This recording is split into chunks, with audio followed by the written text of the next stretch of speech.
Right, welcome back, Delboy's Garage, part 10, Project Triumph Exhaust, part 10. Ain't taking long to get to that, is it? Right, going to play with these today.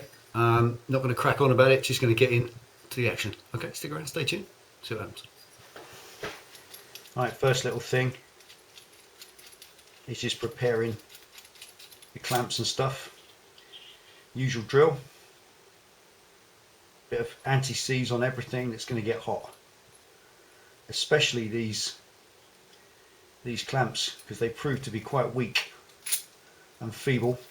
That one I did strip the thread a little bit when I was doing it up earlier to get it sealed during the build process, and just had to run a tap through it, so obviously not very strong.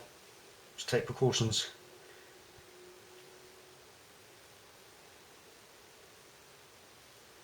Bit on the end, we'll just carry it through the thread.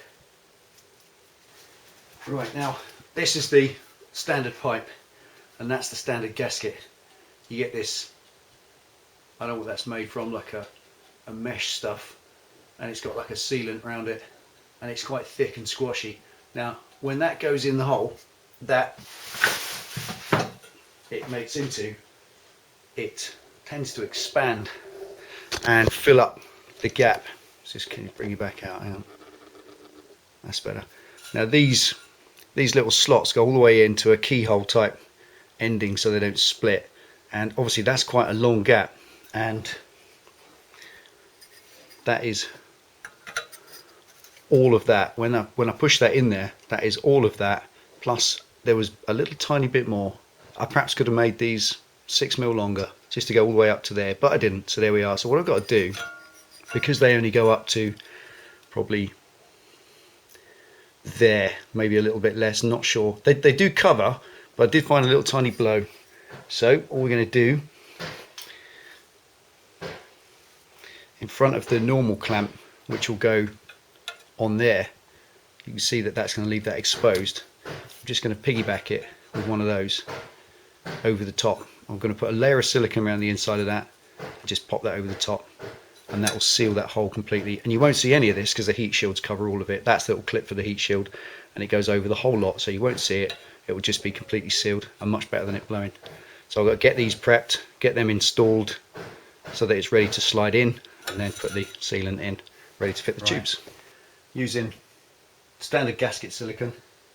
It's a high temperature product and it works a treat on exhaust. I've been using it for years. It's much better than that paste, that sort of brown paste that people use. And that's it. Pop a layer of that around the inside.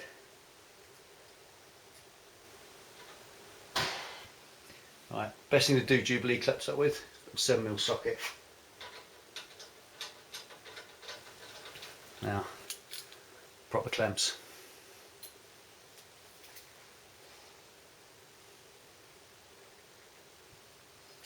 Put a little bit of silicone around the outside of the pipe so that if any gas escapes from these little slots,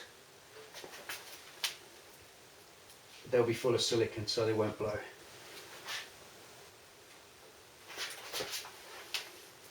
Push that up.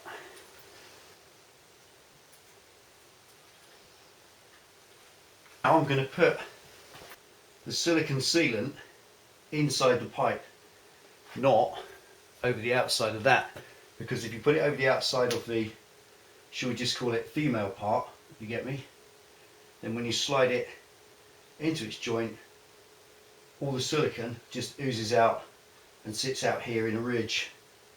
Whereas if the part going in to the pipe is dry, it takes the sealant in with it, you move it around, it makes a perfect seal. So any exhaust assembly, it's always best, if you can, to put the silicone sealant on the inside, if you like, in the female side of the joint.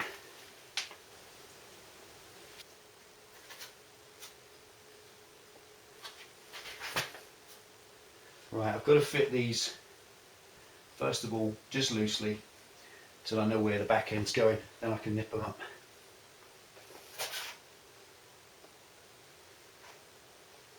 Before anyone asks, this will seal, it doesn't burn this stuff. It is a high temperature silicon. It's rated up to 300 degrees centigrade, which is pretty hot, but the standard rules of physics, it won't burn unless oxygen can get to it. So the silicon that's out in atmosphere or left, yes, it can scorch. But the silicon that's in the joint, that's touching metal to metal, it won't go anywhere, it will stay there because there's no air to it. The three elements are not in place. You've got heat, you've got fuel in the form of the silicon, which could melt, but you haven't got any air. So it won't burn and it won't melt. It will just seal. It stays sealed for a long time. And the other side of this great is this stuff doesn't, unlike that paste, that sort of gritty paste that you can get, it doesn't build a crust, a horrible thick crust, which then you have to chip off later or grind off. I should just slip straight in. There we go. I'm going to push them right home as far as they'll go to get as little as possible showing out in the world. Right. Now there they are. Now this silicon probably takes about, I reckon, 3 hours to dry in atmosphere. So I'm perfectly right to leave all that loose. I don't have to clamp it up yet, and it often dries best when it's hot anyway, like all these sealants. Right, next thing's this bracket we made. Paint finish came out lovely. And it won't go on and fit correctly without spacer. So if you remember that, that's my little spacer, which was made for me by my friend Craig, whose username's Tiger8. So thanks again, Craig, my friend. It's a fantastic little gift. I really appreciate that. And that does the job a treat. Copper slip, and that will go in the outside there, spacer in between, and then straight on. I'm going to show you this in a minute because I am quite amazed how it fits and how good it is. Craig's done an amazing job. He's obviously a lathe meister. I'm just going to do it up gently, very gently. It's a small thing, getting a little spacer made, but check this out. Just check out that. That's the finish. It's exactly the same size. In fact, it's down a little bit, so push that up. There we are. I'll centralise it when I finally tighten it up. But how much better is that than what I was using? So it just goes to show, take the time, get something made up, or make it up yourself. But there's Craig's spacer. That is incredible. It really does give a great finish to the job. It's that sort of thing that when people look at the overall job and they think, yep, great factory finish, you've got all that right, not blowing, lovely, and then you see a nut just banged in, spacing it out, it just looks chav.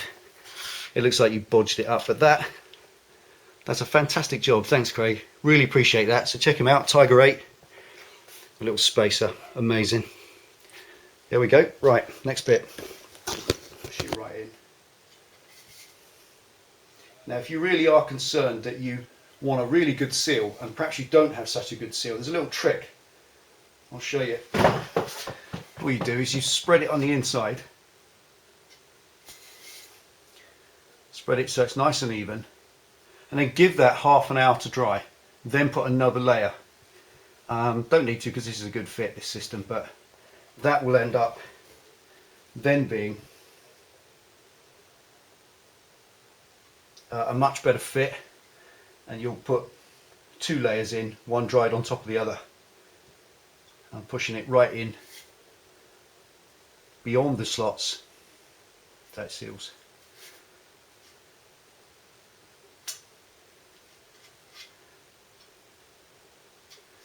Right, slip it on.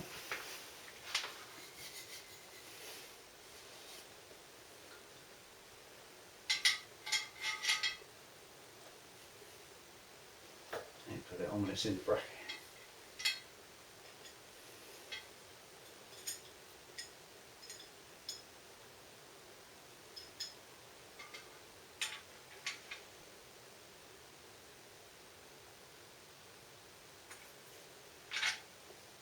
Right, seems that won't go in between the two, which is a shame. Right, circular motion.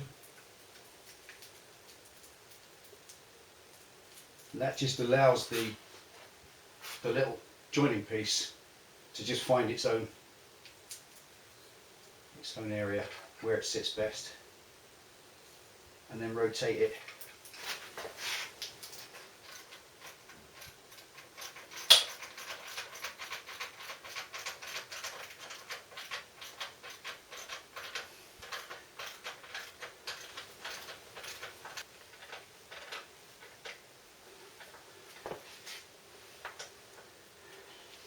And again, lots of nice squidge out, which you can clean off and indicates that you've got a proper joint.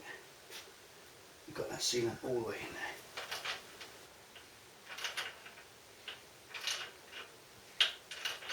there. Okay, just keep pulling the clamps down until it feels that that's it, out there.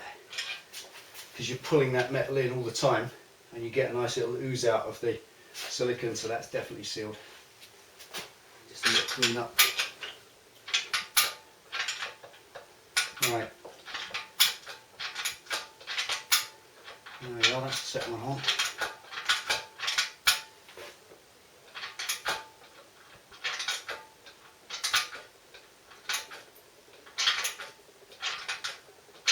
There we are.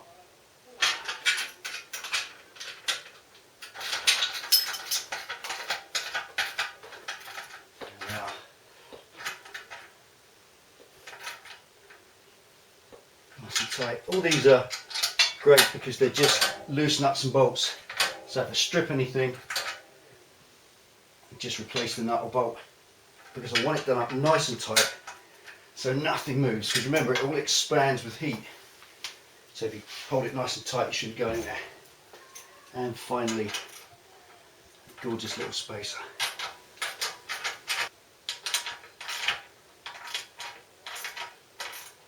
That's it.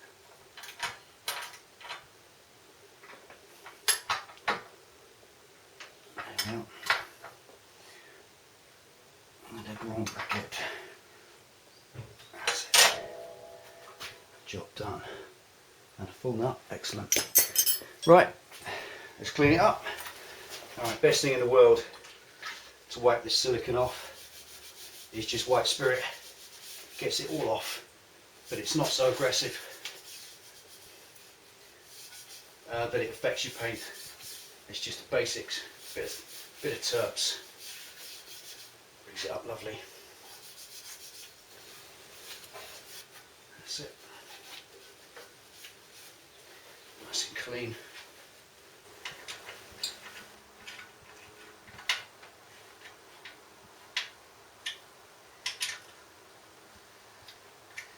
Right, top one.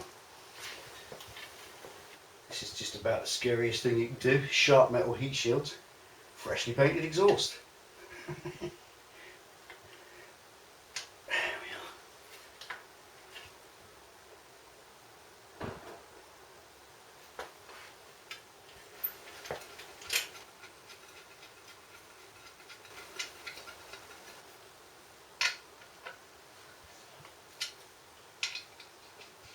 Very careful. Now, right, quick wipe down, and then I do believe it's time for a test fire. See what it sounds like. Right, before I fire this up, with all the handling, greasy fingers, and silicone and all sorts that's on the paintwork on this, just rubbing it off. I'm just using the denim paint cleaner, which is, you can buy matte black paint cleaner from your shop. Harley dealers do it, and it's for cleaning the greasy fingerprints off without leaving any form of residue. And I just think it's a wise move before I start it up, because any greasy finger marks will turn into permanent little tattoos. It will stay there forever, they'll be burned in. So at this point, before you heat anything up, just wipe it all over. You can use a degreaser. a mild degreaser and that will be just as good. But just before all the questions come, there it is, Harley Davidson denim paint cleaner. It's about £10 a pot, and it's the only thing I've ever found gets all the greasy fingerprints off your matte black and leaves it flawless like that. Right, let's fire it up.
That's enough noise, and that's the finished article. There we are. No change in colour, no fingerprints, no marks, no nicks, and it is not leaking from either of the inlet ports, as I knew it wouldn't. Completely sealed in here, none at all. Managed to get my hands right round it when it was still cold and running a little bit quick, and not a single puff or blow, nothing. And that's before the silicone had a chance to bond in and set. Now I'm not sure about the chrome heat shields still. They're on there to protect me from burning myself, but the jury's out. I still may yet do something with them. I may take this top one off, paint it black, just do the contrast thing, don't know, but for now they're on. The exhaust job is done. Right, that's been part 10, and I'm going to call that done, just for now. The paint on the pipes is what the project was about, and fitting them and getting them working. Now, as you saw, they've got a baffle tube through them. They've got a steel baffle tube all the way through.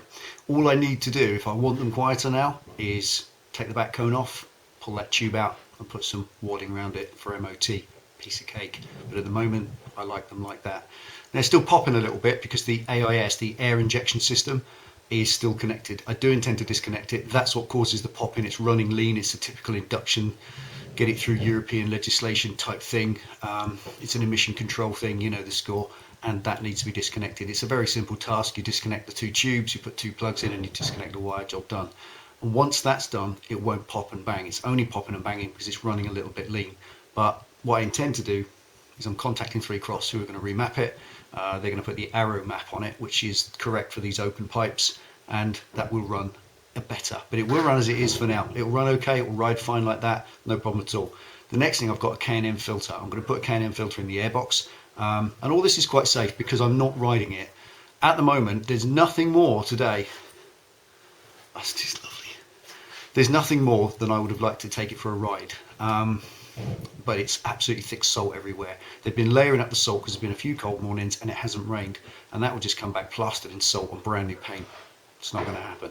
So I'm just going to leave it now. I'm going to fit the K&N filter, show you how to do that, and I've got another little surprise, something rather amazing, another modification, another completely different project, something related to the suspension, and that's going to be after the K&N. So I've got a couple of little projects coming up. They're going to keep coming, but that's been the exhaust. I love them. They look good, they sound good, they're more in keeping with the bike, and as I said just briefly, I may yet do something more with those heat shields. I can't bore holes in them, as I wanted to do because they're chrome. If I do that, I've got to paint them, but I may do that. So I may yet get a hole cutter, you know, the old conical hole cutter, and bore a load of holes in them and then paint them. That will look good later, but it's not for today. That's the exhaust job done. Okay, there we are. Thanks for tuning in and watching Delboy's Garage. That's been 10 parts of an exhaust project. Could have done a before and after. Here it is before, here it is done, but they're all over the internet and they're not very interesting. I'm sure you like it this way a little bit more. Thanks for watching. Ride safe, take it easy. See you next time.